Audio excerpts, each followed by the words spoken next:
तो इसलिए ये स्थान है जो आपको कल और परसों बताए गए।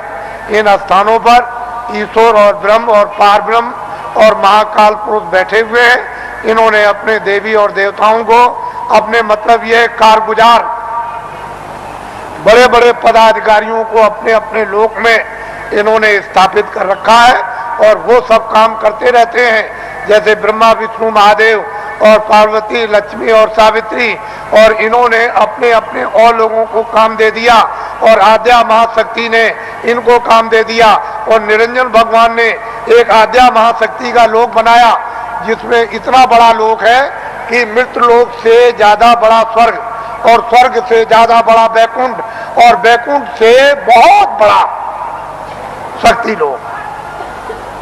उस शक्ति लोक में स्त्रियां राज करती हैं। पुरुष स्वरूप का यानी पुरुष रूप का और पुरुष की शकल का नाम और निशान नहीं है।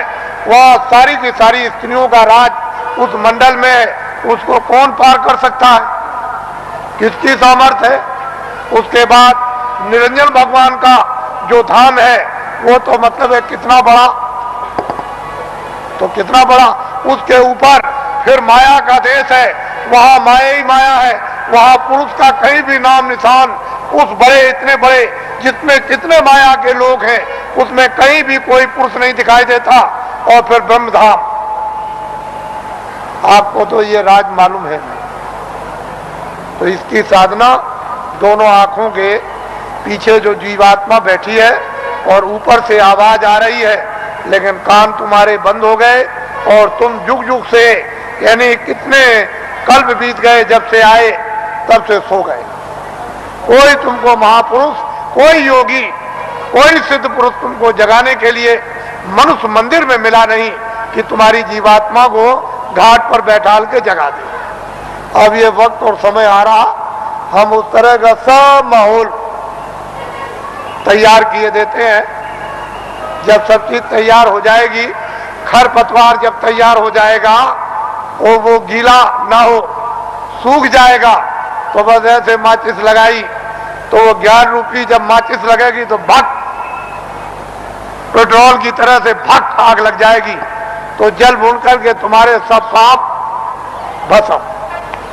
इसको कहते हैं 11 रुपये अग्नि। ये जब प्रज्वलित होगी तब देखिए आप क्या होता है।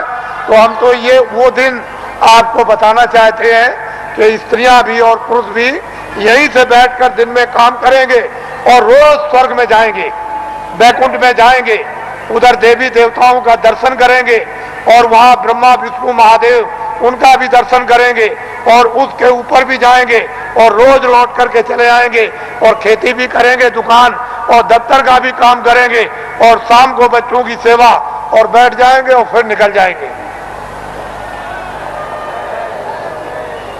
बड़े ध्यान से आप सुनिए, ये आसक्त रहित ये परिवार होगा जैसे राजा जनक थे। उनको राजकाज आदेश का पालन करना था, उसको कोई मोह ममता नहीं थी, निर्लेप थे, जिसको कहते हैं विधेय। कोई आसक्ति ना हो उनको, उसको विधेय। उनकी जीवात्मा जाग गई।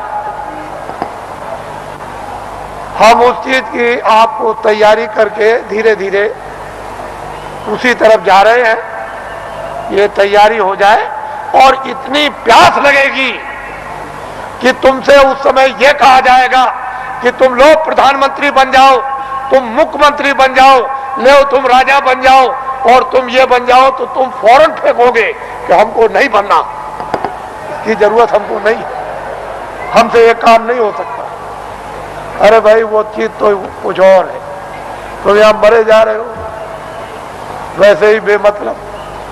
अरे महात्माओं के पास आकर के कुछ काम करो तो कुछ काम भी हो जाए, महात्माओं के आदेश का पालन करो, दुनिया सब समझ में आ जाए, गृहस्थ आश्रम भी, समाज भी और देश भी समझ में आ जाए और तुम सब लोग निर्लेप रहो और शरीर का, परिवार का, सब तरह का क्षणिक सुख भी ले लो और आत्मा को जगा करके सच्चा आनंद प्राप्त कर लो। असली काम क्यों नहीं, नकली में फंसे फंसे फंसे फंसे। और ये जो नशे चढ़ा रखे आपने, एक नशा कितने नशे तुमने चढ़ा रखे, और नशों को जो आपने चढ़ा रखा है तो किस तरह से तुम बदहोश हो, होश ही नहीं, कुछ होश नहीं है। तो इसलिए आप थोड़ा सा समझ से काम लो, बुद्धि से, और जाग करके संदेश सुनो, सो करके मत सुनो। वही मनुष्य है जो जाग करके सुनता और फिर वो अमल करता है।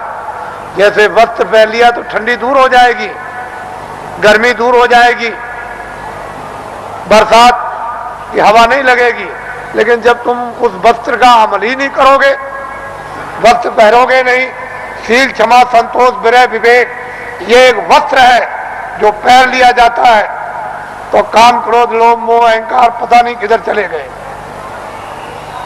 अभी आपने इसका वस्त्र पहना तो आपको क्या मालूम होगा कि वस्त्र कपड़ा कैसा होता है। तो आप लोग आज, क्योंकि बहुत से लोग सुबह भी आ गए, रात को भी नामदान तो कल हुआ था, ये नामदान सर्वोपरि दान है। इसको ऐसा मत समझिए, वक्त और समय आएगा तो लोग बहुत भटकेंगे इसके लिए। जो आज इसकी अवहेलना तिरस्कार करेगा उसको 200-200 मील 400-400 मील 500-500 मील दौड़ करके जाना पड़ेगा। ये अभी से मेरी बातों को याद रखिए, ये नामदान सर्वोपरि दान है और ये आत्मा के धन का दान है, आत्मा के ज्ञान का, आत्मा की सिद्धि का और आत्मा की शक्ति का और आत्मा के अमृत का ये सच्चा दान है। ये बाहर का वो छाया का दान नहीं है। इसलिए वो मंत्र नहीं है जो गुरु मंत्र, ये गुरु दीक्षा नहीं है, ये आत्म मंत्र है, आत्म दीक्षा है, इसलिए इसको नामदान कहते हैं। आप लोग इसको सम्मान से ले लो और ये सबके काम आएगा। हिंदू मुसलमान सिख ईसाइयों के छोटे बड़े बच्चे और बच्चियों के ये अमूलक वस्तु है, ये हीरे जवाहरात से नहीं मिलेगी, चाहे जितना भी दुनिया में बांटो। जब उस प्रभु की कृपा हो जाएगी उन महात्माओं पर तभी वर्षा होगी, इसके पहले कुछ छेड़ने वाला नहीं, पत्ता नहीं हिलेगा। लेकिन जो दया उनकी हो गई कि इन आत्माओं को अवसर दे दो, इनको मौका दे दो, इन पर वर्षा कर दो और ये बीज डाल दो, जब वो ऋतु और समय आएगा तो जम जाएगा। महात्मा फकीरों की मेहनत व्यर्थ नहीं जाती। तो मैं आदेश का पालन कर रहा हूं और ये सर्वोपरि आत्मदान आपको दे रहा हूं, उसको आप सम्मान से ले लो। और 2 मिनट 4 मिनट 5 मिनट 1 मिनट आधे मिनट मनुष्य दरवाजे पर, मनुष्य आत्म दरवाजे पर बैठकर आप जिस तरह से बताया जाए उस तरह से आप भजन करो। यहीं पर अगर दरवाजे पर बैठ करके आपने भजन कर लिया तो रिद्धियों सिद्धियों का सबका भंडार उदय हो जाएगा। यहीं से सब चीजें मिलने लगेंगी। लेकिन दरवाजा नहीं मिला और वहां बैठ करके भजन नहीं किया तो कुछ मिलने वाला नहीं है। वैसे ही खाली आए हो, अज्ञान में आए और अंधकार में आए, रोते हुए आए। जब जाने का समय होगा तो ज्ञान रखवा लेगा, देखना रखवा लेगा, सुनना और बोलना रखवा लेगा और एक पीछे से ठोकर मारकर रवाना कर देगा। इसलिए आप लोग संभल करके रहो। हम तो कोई जय गुरुदेव है नहीं, इस किराए के मकान का नाम आपका ही रखा हुआ, जो रखवाया होगा उस समय के पंडितों से, यह नाम तुलसीदास है। और जय गुरुदेव नाम उस परमात्मा का, ईश्वर का, भगवान का, उस सर्वशक्तिमान, उस ब्रह्म का, उस अल्लाह ताला यानी खुदा और गाड का नाम। ये किसी इंसान आदमी का नाम नहीं। तो जो नाम मैं भगवान का बोलूंगा सब लोग एक साथ बोलेंगे, आगे पीछे नहीं। जो नाम बोलता जाऊं सब लोग उच्चारण करना, जिससे हमको मालूम हो कि आप शुद्ध नाम का उच्चारण कर रहे हो। जब मैं बोल बंद हो जाऊं तो आप भी बंद हो जाना। बोलो जय गुरुदेव। और ये आत्माओं का गोपनीय यानी रूहों का